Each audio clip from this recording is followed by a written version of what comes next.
Di antara ratusan doa yang ada di dalam tradisi gereja Katolik, ada satu doa yang menduduki tempat paling istimewa. Doa ini bukanlah hasil renungan seorang santo, bukan pula gubahan seorang pujangga gereja. Doa ini diajarkan kata per kata oleh Sang Guru sendiri, Yesus Kristus. Inilah doa Bapa kami. Banyak dari kita telah mendaraskannya ribuan kali sejak kecil, hingga mungkin kita tidak lagi menyadari betapa dahsyatnya setiap kata yang kita ucapkan. Kita mengucapkannya secara mekanis, sebuah rutinitas. Namun di balik rangkaian kata yang sederhana ini, tersimpan sebuah rahasia besar. Doa Bapa kami bukanlah sekadar sebuah doa. Ia adalah sebuah ringkasan dari seluruh Injil. Ia adalah sebuah peta jalan kehidupan Kristiani.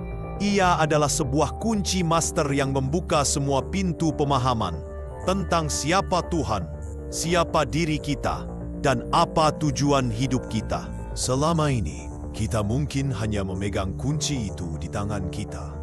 Hari ini, kita akan belajar cara menggunakannya untuk membuka setiap ruangan rahasia yang ada di dalamnya. Kita akan membedah doa ini, kalimat per kalimat, kata per kata, untuk menemukan kekuatan revolusioner yang tersembunyi di dalamnya.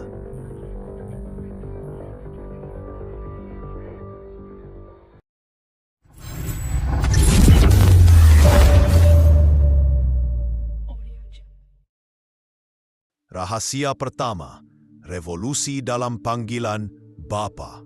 Doa ini dimulai dengan sebuah kata yang begitu sering kita ucapkan, hingga kita lupa betapa radikalnya kata itu. Bapa. Sebelum Yesus datang, tidak ada seorang pun dari bangsa Yahudi yang berani menyapa Tuhan yang Maha Kuasa dengan sebutan intim seperti ini. Mereka memanggil Tuhan dengan nama-nama yang agung dan menakjubkan untuk menunjukkan jarak dan rasa hormat yang luar biasa. Yahweh, nama suci yang bahkan tidak berani mereka ucapkan. Elohim, Sang Pencipta yang Maha Kuasa. Adonai, Tuan yang menjadi junjungan. El Shaddai, Tuhan Gunung yang perkasa. Semua nama ini menunjukkan kebesaran, kekuatan, dan transendensi Tuhan. Ada sebuah jurang pemisah yang tak terhingga antara Sang Pencipta dengan ciptaannya. Lalu Yesus datang. Dan dengan satu kata, Ia meruntuhkan jurang pemisah itu. Dalam bahasa Aram, bahasa yang digunakan Yesus sehari-hari, kata yang beliau ajarkan adalah Abba. Kata ini tidak memiliki padanan yang sama persis dalam bahasa kita. Bapa terdengar sedikit formal. Abba adalah panggilan seorang anak kecil kepada ayahnya. Panggilan yang paling dekat dalam bahasa kita mungkin adalah Papa atau Ayah. Ini adalah panggilan yang penuh dengan kehangatan, kepercayaan total, keintiman, dan tanpa rasa takut. Bayangkan betapa terkejutnya para murid ketika mereka mendengar Yesus dan kemudian diajarkan olehnya untuk memanggil Tuhan semesta alam yang menggenggam bintang-bintang di tangannya dengan panggilan seorang balita kepada ayahnya. Ini adalah sebuah revolusi teologis. Yesus melalui kata Abba tidak sedang mengajarkan sebuah formula doa baru. Ia sedang meresmikan sebuah hubungan yang sama sekali baru antara manusia dengan Tuhan. Ia sedang memberitahu kita bahwa status kita bukan lagi sekadar hamba atau ciptaan yang jauh. Melalui Dia, kita telah diangkat menjadi anak-anak Allah. Setiap kali kita memulai doa dengan kata Bapa, kita sebenarnya sedang melakukan sebuah proklamasi iman yang dahsyat. Kita sedang menyatakan, aku percaya pada pewahyuan Yesus Kristus. Aku percaya bahwa Tuhan bukanlah diktator kosmik yang jauh, bukan pula energi impersonal yang tidak peduli. Ia adalah seorang ayah yang mengasihiku secara pribadi, yang peduli pada setiap detail hidupku, yang hatinya tergerak oleh sukacita dan dukaku. Memanggil Tuhan dengan sebutan Bapa adalah langkah pertama untuk keluar dari spiritualitas yang berdasarkan rasa takut dan masuk ke dalam spiritualitas yang berdasarkan kasih dan kepercayaan. Ini adalah pengakuan bahwa hubungan kita dengan Tuhan bukanlah hubungan transaksional antara majikan dan buruh, melainkan hubungan kasih antara seorang anak dengan bapanya yang baik hati. Rahasia kedua, kekuatan komunitas dalam kata kami. Segera setelah kata Bapa, muncul kata kedua yang tidak kalah pentingnya, kami. Bukan Bapakku, tetapi Bapa kami. Yesus bisa saja mengajarkan sebuah doa yang bersifat individual, namun ia dengan sengaja memilih kata jamak. Mengapa? Karena sejak awal, kekristenan bukanlah agama individualisme. Iman kita lahir dalam sebuah komunitas, bertumbuh dalam sebuah komunitas, dan akan mencapai puncaknya dalam sebuah komunitas abadi di surga. Kata kami ini secara otomatis menghancurkan segala bentuk keegoisan dalam doa. Saat saya mengucapkan Bapa kami, saya tidak sedang berdoa sendirian. Saya sedang berdoa bersama-sama dengan miliaran saudara-saudari saya di seluruh dunia. Saya berdoa bersama seorang petani di Peru, seorang biarawati di sebuah biara kontemplatif, seorang martir di Korea Utara, dan bahkan seorang pengusaha sukses di New York. Kita semua bersama-sama menghadap satu Bapa yang sama. Lebih dalam lagi, kata kami ini menghubungkan kita tidak hanya dengan gereja yang masih berjuang di dunia, Ecclesia Militans, tetapi juga dengan gereja yang sudah menang di surga, Ecclesia Triumphans, dan gereja yang sedang dimurnikan di api penyucian, Ecclesia Purgans. Saat lidah kita mengucap Bapa kami, kita sebenarnya sedang bergabung dalam sebuah kor doa agung yang melintasi ruang dan waktu.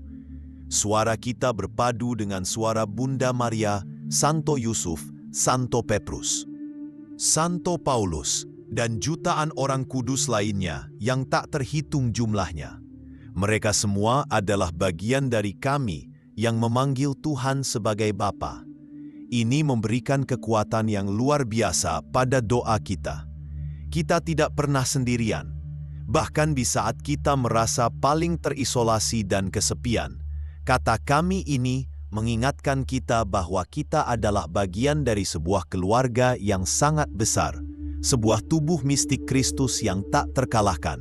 Selain itu, kata kami ini juga memiliki implikasi sosial yang sangat kuat. Jika Tuhan adalah Bapa kami, maka setiap orang lain yang saya temui adalah saudara-iku. Saya tidak bisa dengan jujur mengucapkan Bapa kami di gereja pada hari Minggu jika pada hari Senin saya menindas karyawan saya, menipu pelanggan saya, atau bersikap acuh tak acuh pada tetangga saya yang kelaparan.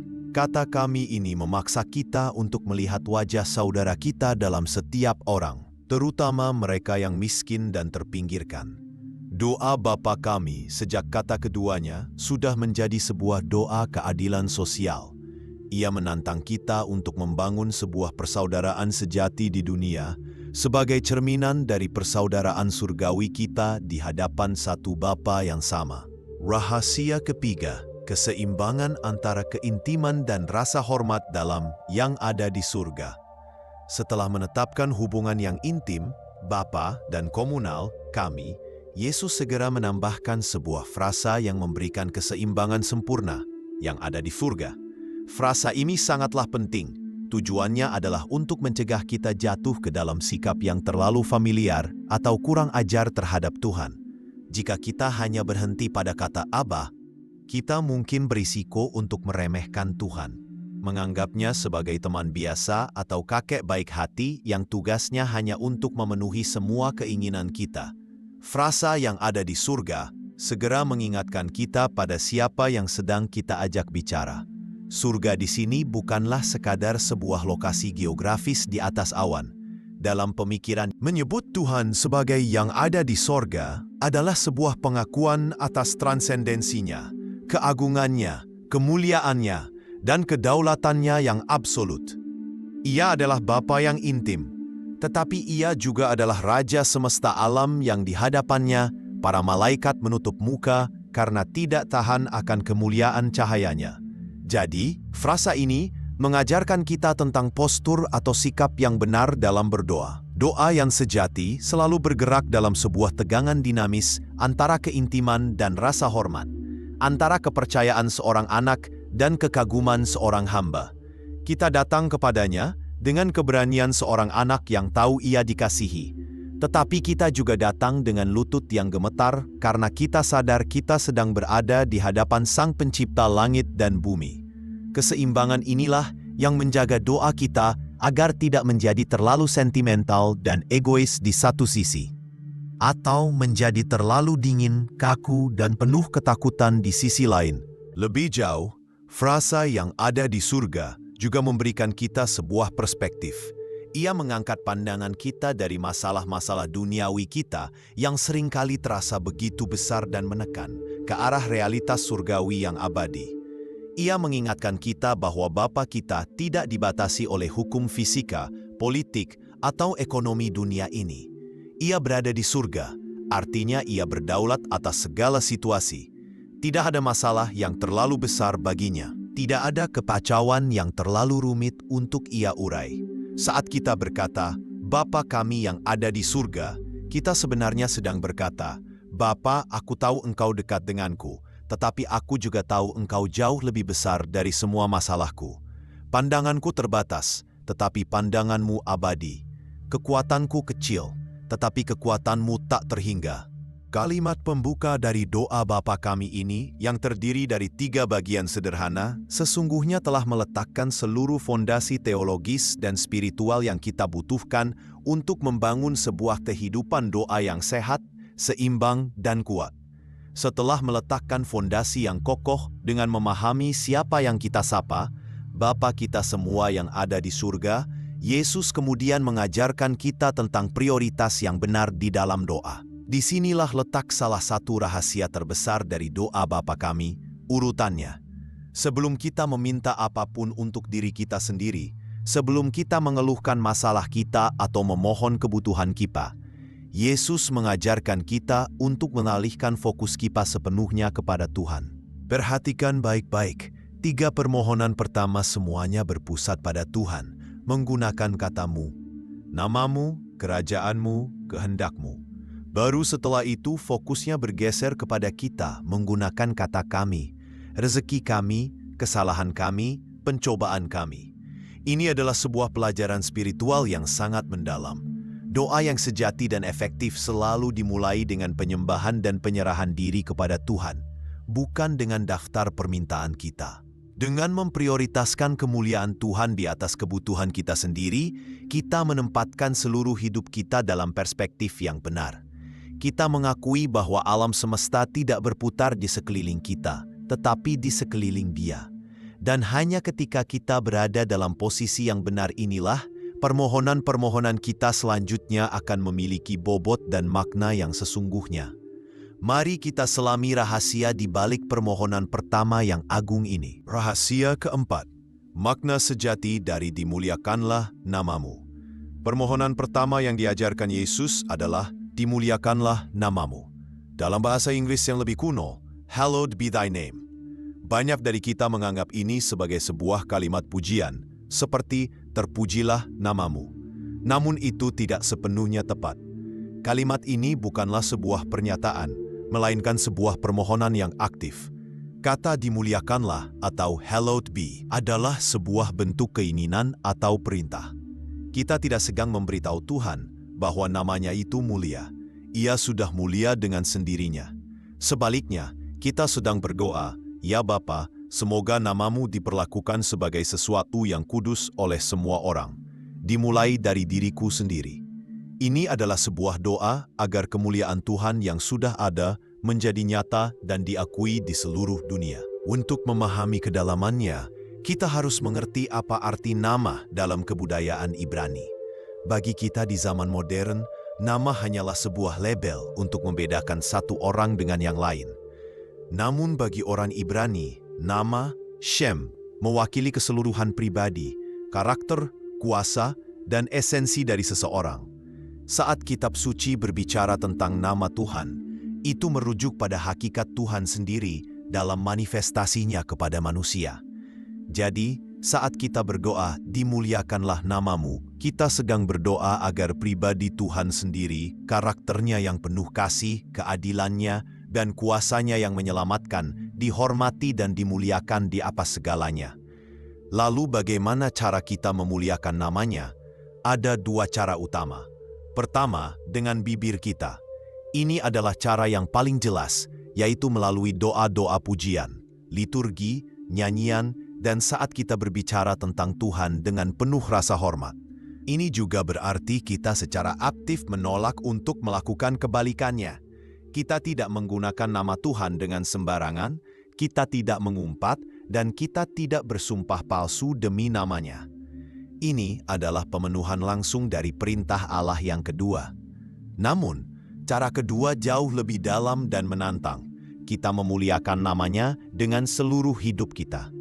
Santo Siprianus dari Kartago pernah berkata, "Kita berdoa agar nama Tuhan dimuliakan, bukan karena Tuhan perlu dimuliakan oleh doa kita, tetapi agar Ia dimuliakan di dalam hidup kita."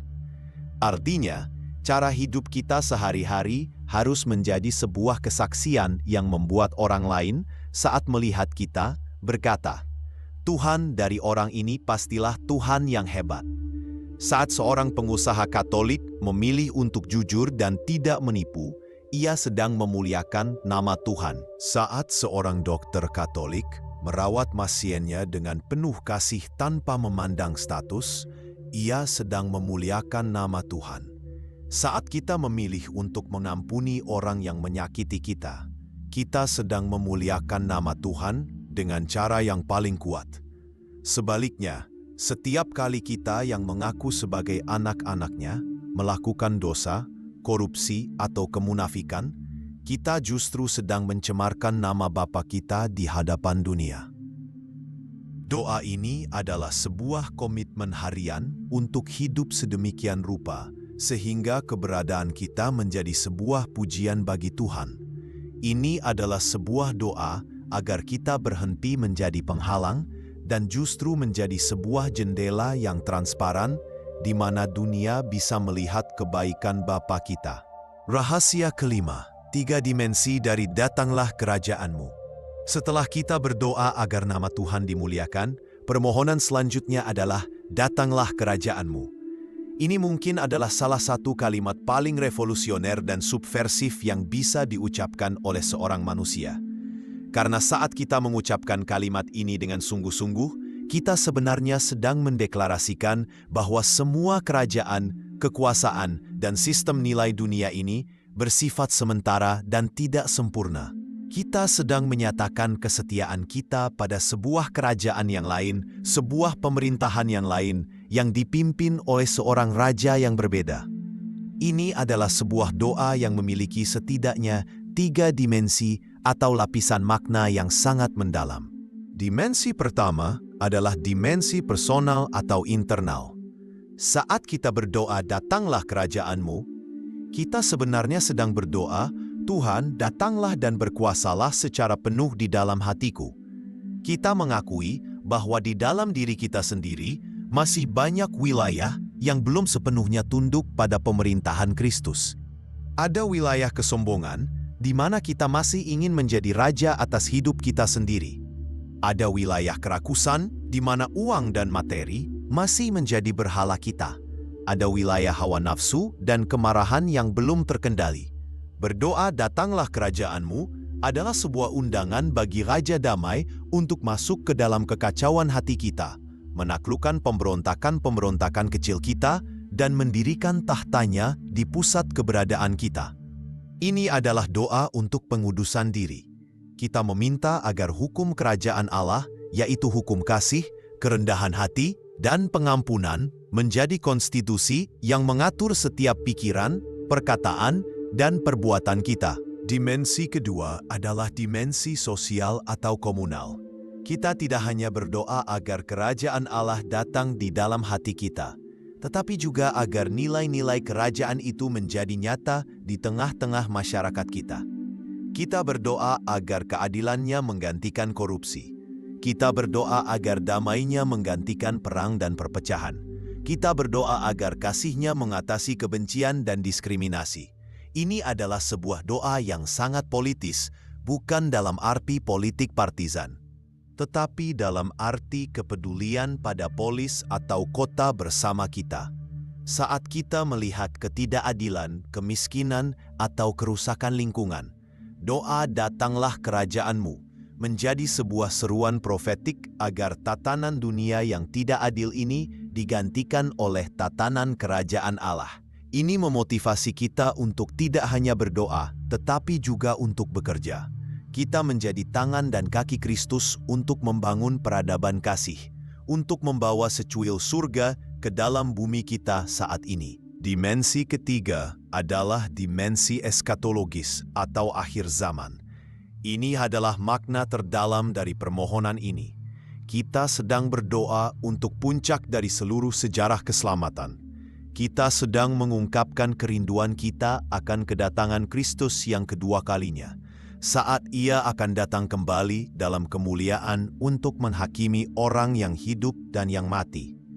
Ini adalah doa agar sejarah dunia ini segera mencapai tujuannya, yaitu saat kerajaan Allah akan didirikan secara penuh dan sempurna, saat kejahatan akan dikalahkan secara total, saat maut tidak akan ada lagi, dan Tuhan akan menjadi semua di dalam semua.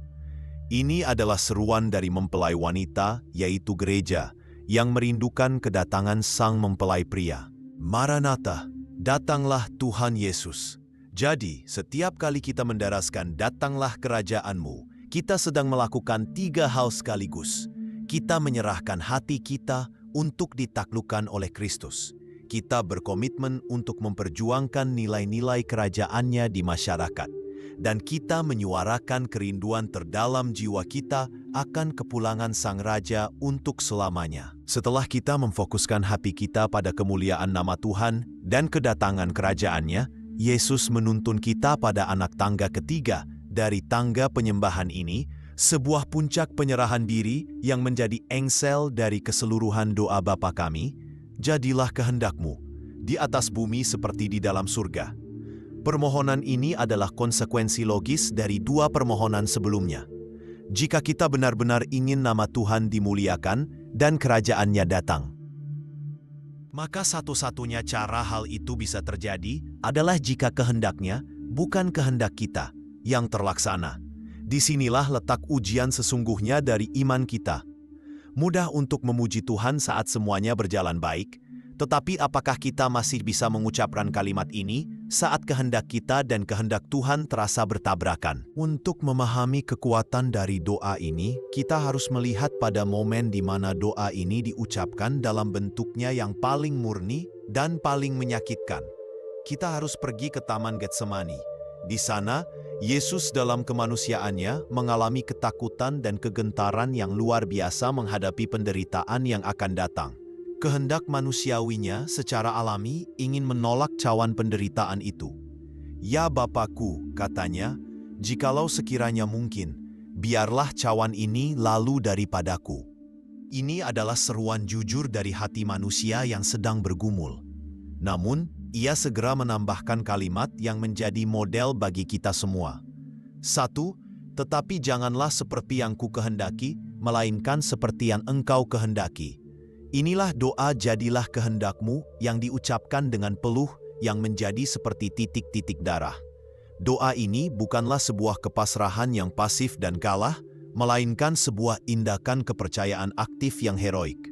Ini adalah sebuah deklarasi bahwa kita percaya, bahkan saat kita tidak mengerti, bahwa kehendak Bapa selalu lebih baik, lebih bijaksana, dan lebih penuh kasih daripada kehendak kita sendiri.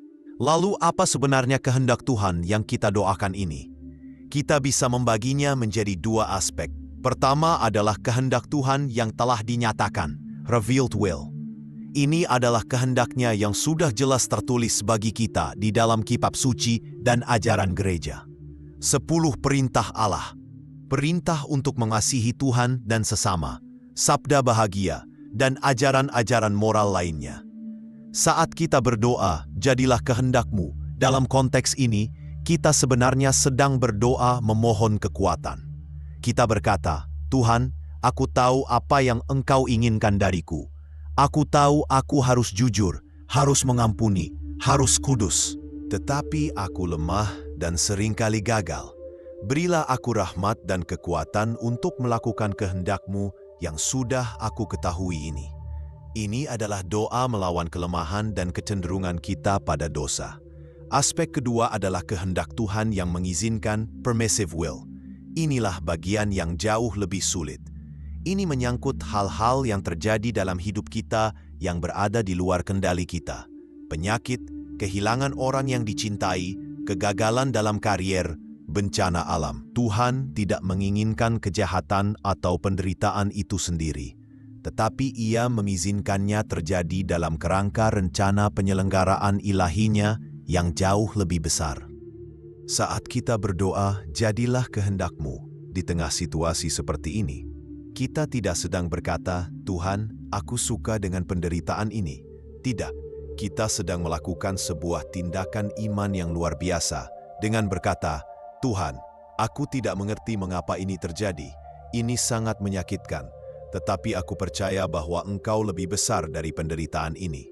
Aku percaya Engkau sanggup mengeluarkan kebaikan dari situasi yang paling buruk sekalipun. Aku menyerahkan situasi ini ke dalam tangan-Mu dan percaya pada rencana-Mu, bukan pada pemahamanku yang terbatas. Dan klausa terakhir, di atas bumi seperti di dalam surga, memberikan kita sebuah standar yang agung. Bagaimana kehendak Allah terjadi di surga? Para malaikat dan orang kudus melakukannya secara spontan, sempurna, dan penuh sukacita. Tidak ada keraguan, tidak ada penundaan, tidak ada sungut-sungut. Jadi saat kita berdoa seperti ini, kita memohon agar rahmat surga turun ke bumi, dimulai dari dalam diri kita. Kita meminta agar kita bisa belajar untuk taat kepada Tuhan dengan ketaatan yang sama seperti para malaikat, dengan sukacita yang sama seperti para kudus. Ini adalah sebuah doa yang sangat tinggi cita-citanya, sebuah doa untuk mengubah bumi menjadi cerminan surga. Rahasia ketujuh, makna ganda dari berilah kami rezeki pada hari ini. Setelah kita menyelesaikan 3 permohonan agung yang berpusat pada Tuhan, kini Yesus mengizinkan kita untuk beralih kepada kebutuhan kita sendiri. Perhatikan pergeseran fokusnya dari-Mu ke kami. Ini mengajarkan bahwa setelah kita menempatkan Tuhan pada tempat pertama, barulah kita bisa menempatkan kebutuhan kita pada perspektif yang benar. Dan permohonan pertama untuk diri kita sendiri ini terdengar sangat sederhana dan mendasar.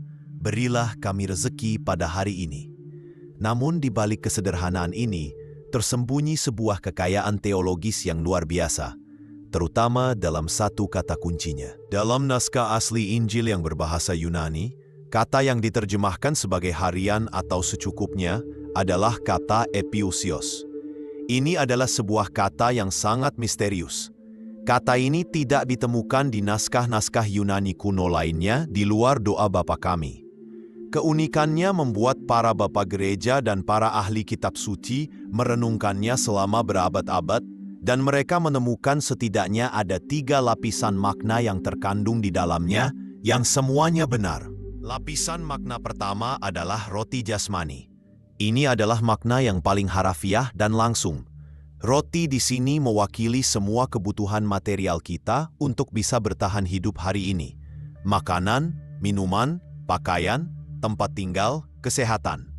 Saat kita berdoa seperti ini, kita mengakui ketergantungan total kita kepada Tuhan sebagai sumber segala sesuatu. Kita mengakui bahwa bahkan sepotong roti di meja makan kita adalah anugerah dari kemurahan hati-Nya. Perhatikan juga frasa pada hari ini. Kita tidak diajarkan untuk meminta, berilah kami rezeki untuk 1 tahun ke depan. Kita hanya diajarkan untuk meminta kebutuhan untuk hari ini.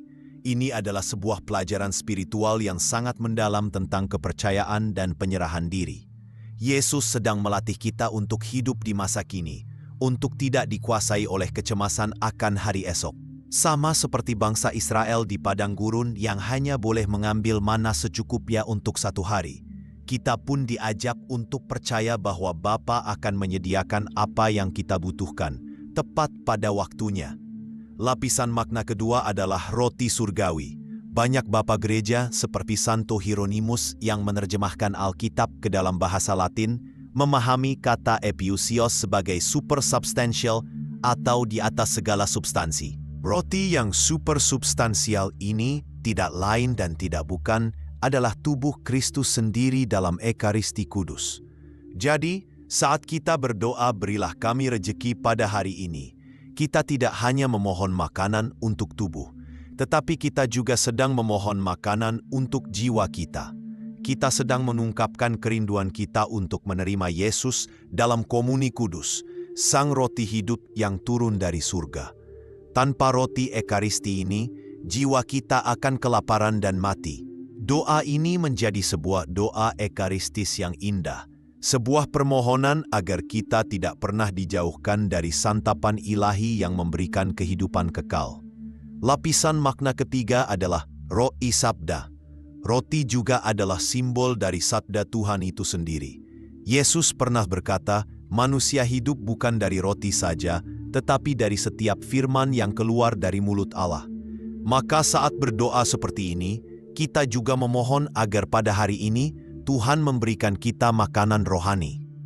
Melalui sabdanya, kita meminta agar Ia membuka hati dan pikiran kita saat kita membaca kitab suci, agar sabdanya tidak hanya menjadi huruf mati, tetapi benar-benar menjadi kekuatan, penghiburan, dan petunjuk arah bagi langkah-langkah kita hari ini.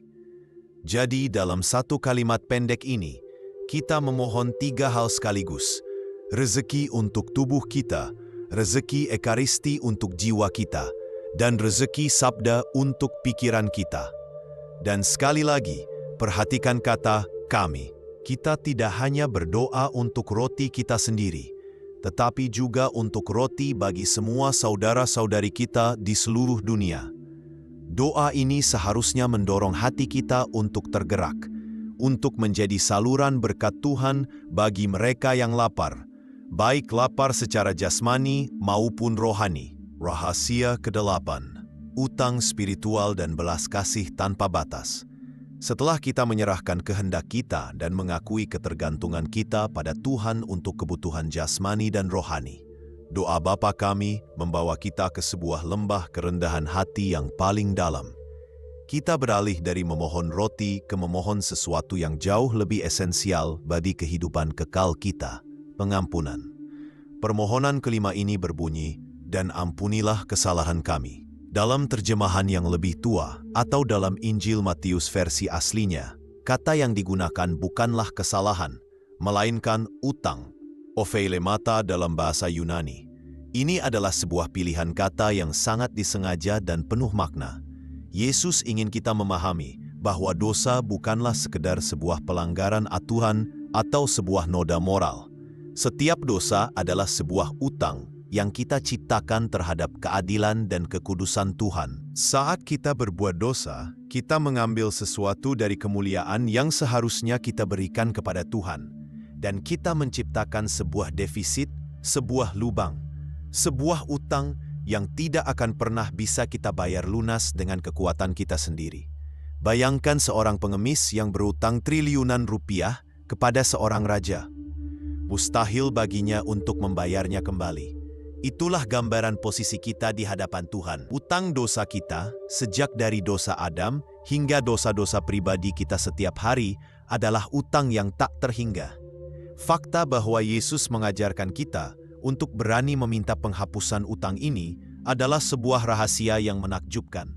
Ini menunjukkan bahwa Tuhan yang kita sapa sebagai Bapa bukanlah seorang penagih utang yang kejam, melainkan seorang raja yang penuh belas kasihan, yang hatinya justru rindu untuk merobek surat utang kita. Permohonan ampunilah hutang-utang kami hanya mungkin diucapkan karena kita tahu bahwa Sang Anak Raja sendiri, Yesus Kristus, telah datang ke dunia dan membayar lunas utang itu dengan darahnya di atas kayu salib. Jadi saat kita mengucapkan kalimat ini, kita tidak sedang meminta Tuhan untuk melakukan sesuatu yang baru. Kita sedang memohon agar pembayaran lunas yang telah dilakukan oleh Kristus di Kalvari itu diaplikasikan pada rekening pribadi kita yang bangkrut. Ini adalah doa seorang pengemis yang dengan rendah hati mengakui kebangkrutannya di hadapan takhta kerahiman, memohon belas kasih yang sesungguhnya tidak layak ia terima. Ini adalah pengakuan jujur akan kondisi kita sebagai pendosa, sebuah langkah pertama yang mutlak diperlukan sebelum kita bisa menerima rahmat penyembuhan dari Tuhan. Rahasia ke-9. Cermin pengampunan yang mengerikan. Inilah bagian dari doa Bapa kami yang seharusnya membuat kita berhenti sejenak dan gemetar setiap kali mengucapkannya. Setelah memohon pengampunan, Yesus menambahkan sebuah klausa bersyarat, satu-satunya syarat yang ia lekatkan di dalam seluruh doa ini. Seperti kami pun mengampuni yang bersalah kepada kami. Ini adalah sebuah kalimat yang mengerikan sekaligus membebaskan. Mengerikan, karena Tuhan secara eksplisit menjadikan pengampunan yang kita berikan kepada orang lain sebagai standar atau ukuran bagi pengampunan yang akan Ia berikan kepada kita. Doa ini menjadi sebuah cermin. Kita sedang berkata kepada Tuhan, "Tuhan, tolong perlakukan aku persis seperti aku memperlakukan orang yang telah menyakitiku." Jika kita menyimpan dendam, kepahitan, dan menolak untuk mengampuni saudara kita, maka dengan mulut kita sendiri, kita sedang memohon kepada Tuhan untuk melakukan hal yang sama kepada kita. Kita sedang meminta Tuhan untuk tidak mengampuni kita. Ini adalah satu-satunya bagian doa di mana kita memberikan kepada Tuhan sebuah model untuk meniru perilaku kita. Untuk memastikan para muridnya tidak salah paham tentang betapa seriusnya hal ini, Yesus langsung memberikan sebuah perumpamaan yang sangat keras setelah selesai mengajarkan doa Bapa kami.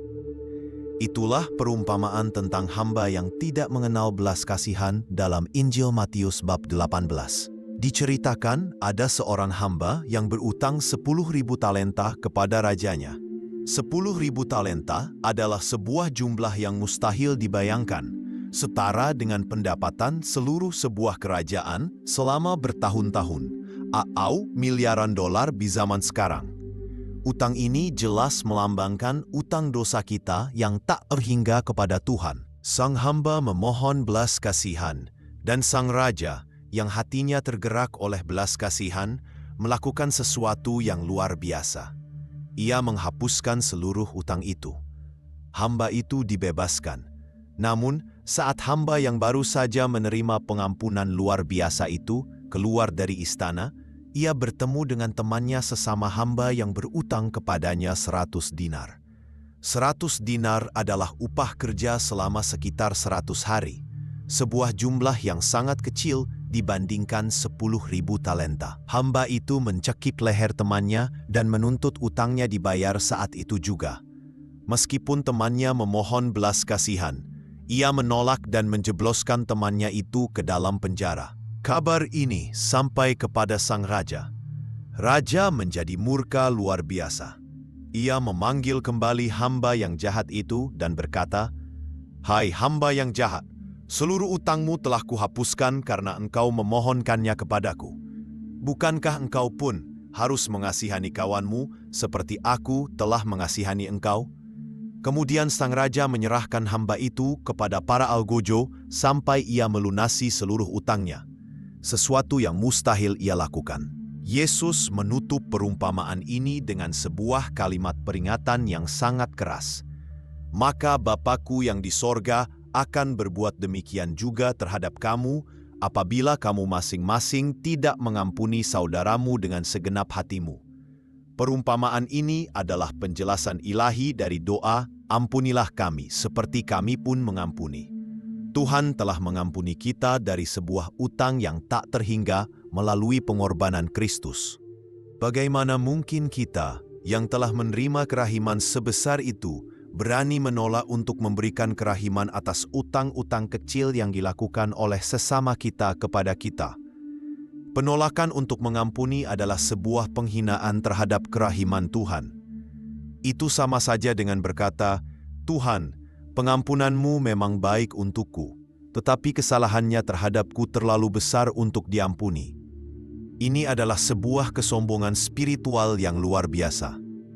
Maka, penting untuk mengerti apa itu pengampunan yang sejati. Pengampunan bukanlah berarti melupakan. Ingatan akan luka itu mungkin akan selalu ada. Pengampunan bukanlah berarti kita berkata bahwa perbuatan orang itu benar atau bisa dibenarkan. Perbuatan jahat tetaplah jahat. Pengampunan juga bukanlah berarti kita harus langsung berdamai atau kembali percaya sepenuhnya kepada orang yang telah menyakiti kita, terutama jika orang itu tidak bertobat atau masih berbahaya bagi kita. Rekonsiliasi membutuhkan pertobatan dari kedua belah pihak. Tetapi pengampunan adalah tindakan satu arah yang bisa kita lakukan, bahkan jika pihak lain tidak memintanya. Lalu, apa itu pengampunan? Pengampunan adalah sebuah keputusan dari kehendak kita yang dimampukan oleh rahmat Tuhan untuk melepaskan hak kita untuk membalas dendam. Ini adalah keputusan untuk tidak lagi menyimpan kepahitan atau kebencian terhadap orang yang menyakiti kita. Ini adalah tindakan di mana kita berkata, "Orang ini berutang padaku karena telah menyakitiku. Tetapi hari ini, di hadapan Tuhan, aku merobek surat utangnya di dalam hatiku. Aku menyerahkan dia dan perbuatannya ke dalam tangan Tuhan, Hakim yang adil, dan aku memilih untuk bebas." Pengampunan pada akhirnya lebih merupakan hadiah yang kita berikan kepada diri kita sendiri. Karena selama kita tidak mengampuni, kita sebenarnya sedang merantai diri kita sendiri kepada orang. Kepahitan adalah racun yang kita minum sendiri sambil berharap orang lain yang mati. Dengan mengampuni, kita memotong rantai itu dan membiarkan diri kita sendiri untuk sembuh dan melangkah maju dalam kebebasan anak-anak Allah. Ini adalah perintah yang paling sulit, tetapi juga yang paling membebaskan di dalam seluruh Injil. Rahasia ke-10, doa seorang anak yang takut jatuh. Setelah kita dibawa untuk menghadapi kenyataan dosa dan tuntutan pengampunan yang radikal, doa Bapa kami kini bergerak menuju dua permohonan terakhir yang sangat praktis. Ini adalah doa-doa untuk perjalanan kita di masa depan, untuk hari ini dan hari-hari yang akan datang. Permohonan ke-6 berbunyi, "Dan janganlah masukkan kami ke dalam pencobaan." Kalimat ini mungkin adalah salah satu yang paling sering disalahpahami. Banyak orang bertanya, apakah Tuhan memang berniat memasukkan kita ke dalam pencobaan? Apakah Tuhan mencobai kita untuk berbuat dosa? Jawabannya dengan tegas adalah tidak. Surat Rasul Yakobus 1 ayat 13 menyatakan dengan sangat jelas, apabila seorang dicobai, janganlah ia berkata, "Pencobaan ini datang dari Allah," sebab Allah tidak dapat dicobai oleh yang jahat, dan ia sendiri tidak mencobai siapapun. Tuhan dalam kekudusannya tidak mungkin menjadi sumber dari godaan untuk berbuat dosa. Jadi apa maksud dari permohonan ini? Rahasianya terletak pada pemahaman kata pencobaan itu sendiri. Dalam bahasa Yunani aslinya, kata yang digunakan adalah pairasmos, yang memiliki dua makna. Makna pertama adalah godaan, temptation, yaitu sebuah bujukan atau dorongan untuk berbuat dosa. Sumber dari godaan ini adalah tiga hal: iblis, dunia dengan segala tipu dayanya, dan hawa nafsu kita sendiri, konkupisentia. Makna kedua dari pairasmos adalah ujian, trial, yaitu sebuah situasi sulit yang Tuhan izinkan terjadi untuk menguji dan memurnikan iman kita, seperti saat Abraham diuji untuk mengorbankan Ishak, atau saat Ayub diuji dengan berbagai penderitaan. Tuhan tidak pernah memberikan godaan, tetapi Ia kadang-kadang mengizinkan kita melewati ujian. Dengan memahami dua makna ini, kita bisa melihat kedalaman dari doa, "Janganlah masukkan kami ke dalam pencobaan."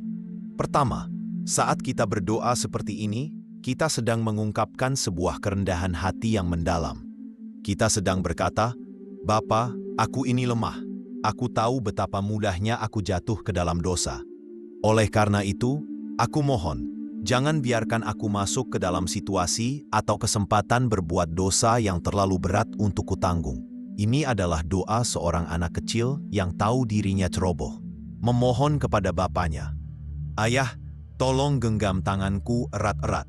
Jangan biarkan aku berjalan terlalu dekat ke tepi jurang, karena aku takut jatuh. Ini adalah doa pencegahan, sebuah permohonan agar penyelenggaraan ilahi Tuhan melindungi kita dari situasi-situasi yang bisa menjadi jerat bagi kelemahan kita. Kedua, kita juga berdoa dalam arti yang lain. Bapa, dan jika Engkau mengizinkan aku melewati sebuah ujian iman, seperti penyakit, fitnah, atau kesulitan hidup, aku mohon jangan biarkan aku gagal di dalam ujian itu. Jangan biarkan ujian itu berubah menjadi sebuah kesempatan bagi si jahat untuk membuatku jatuh dalam keputusasaan, kemarahan, atau penolakan terhadap-Mu. Ini adalah doa memohon kekuatan penyertaan. Kita tidak meminta untuk hidup tanpa ujian sama sekali, karena kita tahu ujian memurnikan iman. Sebaliknya kita memohon agar di dalam setiap ujian itu, Tuhan memberikan kita rahmat yang cukup untuk bertahan. Seperti yang dijanjikan Rasul Paulus dalam 1 Korintus 10 ayat 13. Pada waktu kamu dicobai, Ia akan memberikan kepadamu jalan keluar, sehingga kamu dapat menanggungnya. Ini adalah doa seorang prajurit yang meminta persenjataan dan perisai kepada komandannya sebelum masuk ke medan pertempuran. Rahasia ke-11. Deklarasi perang dalam bebaskanlah kami dari yang jahat. Permohonan terakhir dari doa Bapa kami adalah sebuah seruan pertempuran yang agung. Tetapi bebaskanlah kami dari yang jahat. Kalimat ini adalah pengakuan bahwa kehidupan Kristiani bukanlah sebuah jalan santai di taman yang indah. Kehidupan Kristiani adalah sebuah peperangan rohani. Ada musuh yang nyata, yang aktif bekerja untuk menghancurkan kita dan menjauhkan kita dari Tuhan. Pertanyaannya adalah, siapa atau apa yang jahat ini? Dalam bahasa Yunani, frasa tu poneru bisa berarti kejahatan secara umum, bersifat netral, atau si jahat bersifat personal maskulin. Tradisi Gereja Katolik, sebagaimana ditegaskan dalam Katekismus Gereja Katolik KGK 2851, menafsirkan permohonan ini terutama dalam arti yang kedua. Saat kita berdoa seperti ini, kita tidak hanya meminta untuk dibebaskan dari kumpulan perbuatan jahat di dunia, tetapi kita sedang berdoa untuk dibebaskan dari cengkeraman sesosok pribadi, setan atau iblis, yang oleh Yesus sendiri disebut sebagai si jahat, pembunuh manusia sejak semula, dan bapa segala dusta. Mengucapkan doa ini adalah sebuah tindakan iman yang menolak naivitas dunia modern yang seringkali menertawakan keberadaan iblis atau menganggapnya sekadar simbol. Kita mengakui bahwa ada kekuatan kegelapan yang nyata, yang tujuan satu-satunya adalah menentang semua yang baik, benar, dan kudus yang berasal dari Tuhan. Kita mengakui bahwa di balik dosa-dosa kita, di balik perpecahan di dalam keluarga dan masyarakat, di balik struktur-struktur ketidakadilan di dunia, seringkali ada bisikan dan tipu daya dari si jahat yang bekerja di baliknya. Permohonan ini adalah seruan seorang tentara di garis depan yang menyadari keberadaan musuh dan memohon perlindungan dari Sang Panglima. Kita meminta agar Tuhan melindungi kita dari segala strateginya, dari godaan langsung, dari penipuan yang halus, dari keputusasaan yang melumpuhkan, dan dari penganiayaan yang menyakitkan. Perhatikan sekali lagi kata kami. Ini adalah doa komunal. Kita tidak hanya berdoa, bebaskanlah aku, tetapi bebaskanlah kami. Kita sedang berdoa untuk perlindungan bagi seluruh gereja, seluruh keluarga Allah. Kita berdoa untuk saudara-saudari kita yang mungkin sedang mengalami godaan yang lebih berat, yang hidup di bawah penganiayaan, atau yang sedang terjerat dalam keputusasaan. Kita saling menopang dalam pertempuran rohani ini. Doa Bapa kami, yang dimulai dengan keintiman seorang anak kepada bapaknya, diakhiri dengan realisme seorang prajurit di medan perang. Ini menunjukkan bahwa kehidupan seorang anak Allah bukanlah kehidupan yang manja dan bebas dari kesulitan, melainkan sebuah kehidupan perjuangan yang dijalani dengan penuh kepercayaan pada kekuatan Bapa yang akan memberikan kemenangan akhir. Rahasia ke-12, segel iman yang perkasa dalam kata amin. Dan akhirnya seluruh doa agung ini ditutup dengan satu kata pendek yang sangat kuat, amin. Bagi banyak orang, amin hanyalah kata penutup, sebuah cara untuk mengatakan selesai. Namun ini adalah sebuah kekeliruan besar. Amin adalah salah satu kata paling kuat dalam perbendaharaan kata iman kita. Kata ini berasal dari akar kata Ibrani, aman, yang berarti menjadi kokoh, menjadi dapat dipercaya, menjadi setia. Dari akar kata yang sama, inilah lahir kata iman. Saat kita mengucapkan amin di akhir doa Bapa kami, kita sebenarnya tidak sedang berkata selesai. Kita sedang membuat sebuah deklarasi iman yang dahsyat. Kita sedang berkata, aku percaya, semua yang baru saja aku ucapkan, aku imani dengan segenap hatiku. Aku percaya Engkau adalah Bapaku.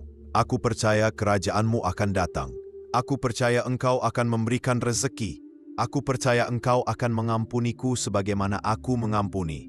Dan aku percaya Engkau akan membebaskanku dari si jahat. Jadilah padaku sesuai dengan imanku ini. Amin adalah segel yang kita bubuhkan di atas doa yang telah diajarkan Kristus. Itu adalah tanda tangan persetujuan kita. Itu adalah ya kita yang total kepada Tuhan. Sangatlah menarik bahwa di dalam kitab Wahyu, Yesus sendiri diberi gelar Sang Amin, saksi yang setia dan benar. Wahyu 3 ayat 14. Yesus adalah amin dari Allah kepada umat manusia. Dia adalah jawaban ya yang pasti atas semua janji-janji Allah. Maka saat kita mengucapkan amin di akhir doa kita sedang menyatukan ya kita yang kecil dan rapuh dengan ya Kristus yang agung dan tak tergoyahkan. Kita sedang menyandarkan seluruh doa kita, seluruh harapan kita, pada kesetiaan Kristus sendiri. Kesimpulan, peta jalan kehidupan yang sempurna. Kini setelah kita membedah setiap frasa dari doa yang agung ini, kita bisa melihat dengan lebih jelas. Doa Bapa kami bukanlah sekadar salah satu dari sekian banyak doa. Ia adalah doa agung, sebuah ringkasan sempurna dari seluruh Injil, dan sebuah peta jalan yang lengkap bagi kehidupan seorang Kristen. Doa ini mengajarkan kita tentang teologi. Siapa Tuhan itu? Bapa kita yang Maha Kuasa sekaligus intim di surga. Doa ini mengajarkan kita tentang antropologi. Siapa kita ini? Anak-anak terkasih dari Bapa yang sama, sebuah komunitas persaudaraan. Doa ini mengajarkan kita tentang prioritas hidup. Apa yang harus kita utamakan? Kemuliaan namanya, kedatangan kerajaannya, dan pelaksanaan kehendaknya. Doa ini mengajarkan kita tentang ketergantungan total. Apa yang kita butuhkan setiap hari, rejeki jasmani dari roti harian, dan rejeki rohani dari roti ekaristi dan sabdanya. Doa ini mengajarkan kita tentang etika dan moral. Apa tanggung jawab terbesar kita memberikan pengampunan tanpa batas, sebagaimana kita telah diampuni tanpa batas. Dan terakhir, doa ini mengajarkan kita tentang realitas spiritual. Apa kondisi hidup kita di dunia ini?